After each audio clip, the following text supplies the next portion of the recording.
彭博社报道，美国白宫冠病响应协调员阿希什贾星期天11月27日在美国广播公司 ABC 节目中说，中国要通过清零政策来遏制冠病是非常困难的。我对他们的建议是确保每个人，特别是老年人接种冠病疫苗。我认为这才是摆脱冠病的正确途径。风控和清零很难维持下去。And I want to finally ask you about China. You've seen the protests, just extreme lockdowns in China when they get cases, people really starting to rise up in a way. When you look at what they're doing, is that effective?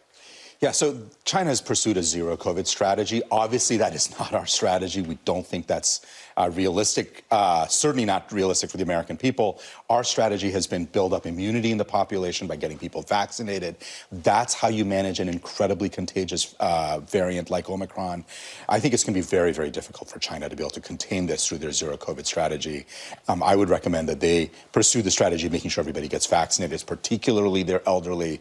That, I think, is the path out of this virus. Lockdowns and zero COVID is going to be very difficult. 将卸任的美国总统首席医疗顾问福奇接受全国广播公司 NBC 访问时也说，中国的做法非常严厉，相当苛刻，没有任何目的或结果地进行长期封锁，这对公共卫生来说是毫无意义的。福奇认为中国的冠病疫苗效果不如莫德纳、辉瑞、强生等疫苗有效。他也认为中国政府在实施封控时似乎也没有一个为开放做准备的良好策略。Begin by seeing what insight you have on what's going on in China. Let me just put up the headlines for the audience here. They're seeing some protest, unrest over COVID lockdowns is the headline in the New York Times. Fear of quarantine camps is shutting down Beijing. China's COVID protests grow after an apartment blaze killed 10. I mean, you're seeing things that we saw in this country when people didn't like how COVID responds. What is going on in China, and why do they seem to be in a worse place than anyone else in the world? Well, their approach has been very severe and rather draconian in the kinds of shutdowns without a seeming purpose. I mean, if you're having a situation, if you could recall, almost 3 years ago when we were having our hospitals overrun, you remember the situation in New York City, you had to do something immediately to shut down that flow. So remember we were talking about flattening the curve, and the social distancing and restrictions and shutdown, which was never really complete, is done for a temporary period of time for the purpose of regrouping, getting more personal protective equipment, getting people vaccinated. It seems that in China, it was just a very strict, extraordinary lockdown where you lock people in the house, but without any seemingly end game to it. If the end game was to, let's get everybody vaccinated, including and particularly the vulnerable, then you could see how a temporary lockdown like that, but they went into a prolonged lockdown without any seeming purpose or end game to it, which really doesn't make public health sense. Do you understand their vaccination strategy? In many respects, Chuck, it baffles me. I mean, they refuse outside vaccines, right? Yeah, they only use their own. Right? Yeah, which clearly, with all due respect, was not particularly effective at all compared to any of a number of the vaccines that were available. But also, interestingly, they did not, for reasons that I don't fully appreciate, protect the elderly by making sure the elderly got vaccinated. So if you look at the prevalence of vaccinations among the elderly, that it was almost counterproductive. The people you really needed to protect were not getting protected.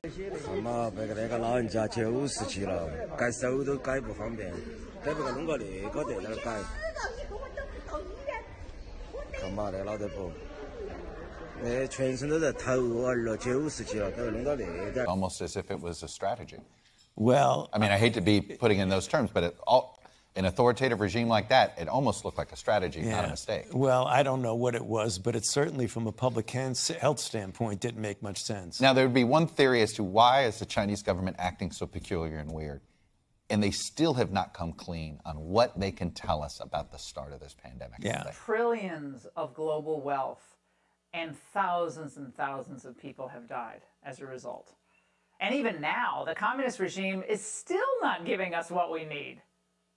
Do we have all the data that we want No, I mean, I think any of us who have been dealing with this now for the last few months don't feel confident at all that we have all of the data of the originally infected individuals, how long there were people in the circulation, or even now, how many deaths there really are in China. Now, today, China revised their numbers of COVID deaths in Wuhan from 2,579 up to 3,869. That's an increase of 50%. Can we believe any of this? As of today, New York, a state of 20 million, has a staggering 12,192 coronavirus deaths, or 63 deaths for every 100,000. Now look at this chart. New York City has seen, of course, 8,632 deaths, or 102 per 100,000 people. Yet in Beijing, with a population of 18.8 million, it's only reporting 8 deaths total, or 0.04 per 100,000 people. In Shanghai, only reporting 7 deaths, or 0.03 deaths per 100,000. In Tianjin, it's 3 COVID deaths, or 0.02 deaths per 100,000. This is totally weird. That's the nice way of putting it. Yeah, that is true, and that is in some respects, and I don't mean this in a broad pejorative way, but in anything that we've had to do over decades, whether it's bird flu, H5N1, H7N9, or the original SARS in 2002, even when there's nothing to hide, they act in a suspicious, non-transparent way, just probably because they don't want to make it look like there's a blame. When the reality is, if something evolves in your country, it's not to blame, but let's find out what went on so we could be transparent about it and prevent it for the next time happening. What can we do to once and for all sort of figure out whether the lab leak is a viable theory? Well, the only thing that can be done is to have an open, transparent interaction with their scientists and our scientists. Get in there, look at the epidemiology, look at what went on there, look at what happened earlier on, maybe a month or so earlier. That has not been at all transparent enough for us to feel comfortable.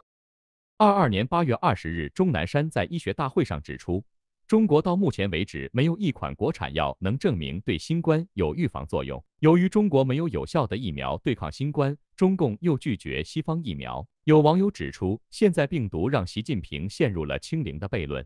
如果持续清零，必须强化封锁，那么在30多城市的各种惨剧一样会接着轮番上演。政府部门是无法压制的，毕竟人在消耗完物资和忍耐力以后，通过聚集所爆发出的破坏力是无法阻挡的。乌鲁木齐在大规模抗议后解封，武汉在抗议后解封，说明政府惧怕对抗，只能给自己台阶下台。